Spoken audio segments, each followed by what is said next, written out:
बहुत समय पहले एक राजा था जो खुद के बारे में सोचता था कि वह बहुत ही नेक सोच, दयालु स्वभाव और दरियादिली है।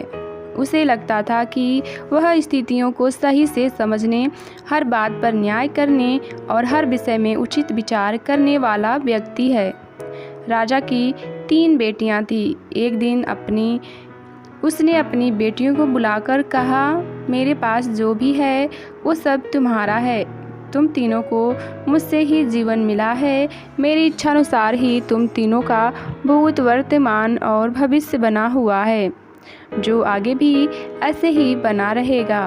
मैं ही तुम तीनों का भाग्य बनाता हूँ। राजा की यह बात सुनकर उसकी 2 बेटियों ने शांत मन से राजा की बात में हामी भर दी, लेकिन तीसरी बेटी ने ऐसा नहीं किया। उसने कहा, नहीं, मुझे तो नहीं लगता है कि आपके हाथों मेरा भाग्य है। राजा यह सुनते ही गुस्से में आ गया।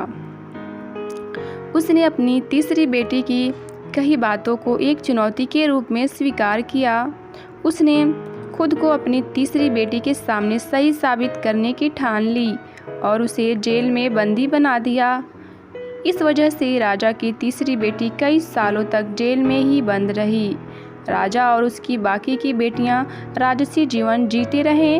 राजा मन ही मन सोचता है कि यह मेरा ही हुक्म है, जो मेरी जिद्दी बेटी जेल में कैद है। लोगों को यह भी लग रहा होगा कि राजा का हुक्म है जो उसकी बेटी को ऐसा भाग्य मिला है। उसकी प्रजा के लोग भी यही सोचते थे।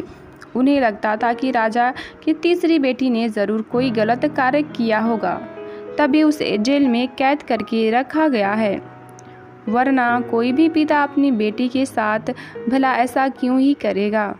राजा कभी कभी जेल में कैद अपनी तीसरी बेटी से मिलने के लिए जाता था। उसकी बेटी बहुत कमज़ोर हो गई थी, लेकिन अभी भी उसके विचारों में कोई बदलाव नहीं आया था। मगर राजा अपनी कमज़ोर होती बेटी की हालत और नहीं देख पा रहा था। एक दिन उसने अपनी तीसरी बेटी से कहा, इस तरह से तुम्हारा जिद करना मुझे बहुत गुस्सा दिलाता है। अगर तुम इसी तरह मेरी आंखों के सामने रही तो गुस्से में मैं न जाने क्या कर बैठूंगा। मैं तुम्हें मौत की सज़ा भाई दे सकता है, लेकिन मैं एक अच्छे दिल का हूँ, इसलिए मैंने सोचा कि तुम अब मेरे राज्य के पास के ही एक जंगल वाली ज़मीन पर जानवरों के साथ रहोगी। राजा ने आगे कहा, उस जंगल में सिर्फ उन्हीं लोगों को रखा जाता है जो मेरे आदेशों का पालन नहीं करते हैं। तुमने भी अपनी जिद की वजह से मेरी बात नहीं मानी, इसीलिए तुम भी अब वहाँ मौजूद लोगों के साथ अपना पूरा जीवन काटोगी। इसके बाद तीसरी बेटी को उस जंगल के ज़मीन पर रहने के लिए भेज दिया गया। वहाँ वह फल और सब्जियाँ खाने और एक गुफा में रहने लगी। उसके पास पीने के लिए झरने का पानी और ठंड से बचने के लिए सिर्फ सूरज की धूप का ही सहारा था। वहाँ की खुली हवा में रहते हुए और फल फूल खाते हुए वो जल्दी ही पूरी तरह से स्वस्थ हो गई। उसने वहाँ पर खेती करना भी शुरू कर दिया। गुफा को उसने घर की तरह सजा लिया था और खुशी खुशी वहीं रहती थी। एक दिन वह वहाँ पर एक भटकता हुआ राहगीर आ गया।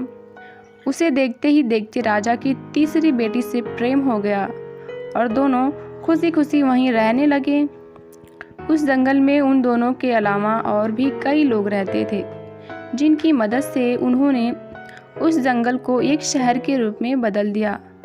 कुछ और ही सालों में राजा की तीसरी बेटी और वो राहगीर उस शहर के राजा रानी बन गए।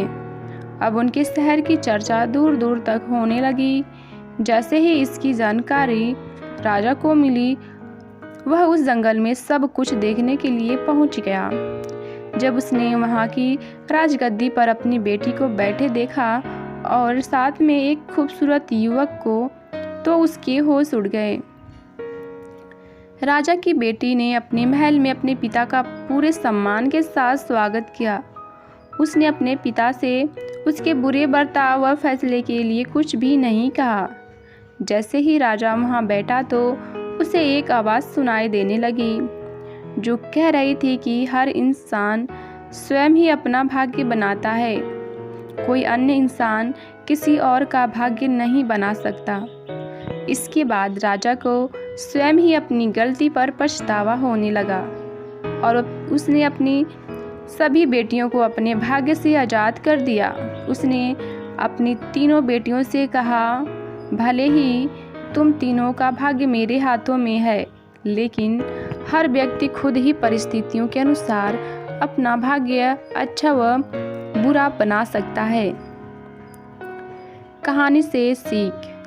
राजा और उसकी 3 बेटियों की कहानी हमें यह सीख देती है कि कोई भी व्यक्ति किसी का भाग्य बना या बिगाड़ नहीं सकता है। हमारा भाग्य स्वयं हमारे हाथों में ही होता है, जिससे हम अपनी सूझबूझ से बुरी परिस्थितियों में भी अच्छा बना सकते हैं।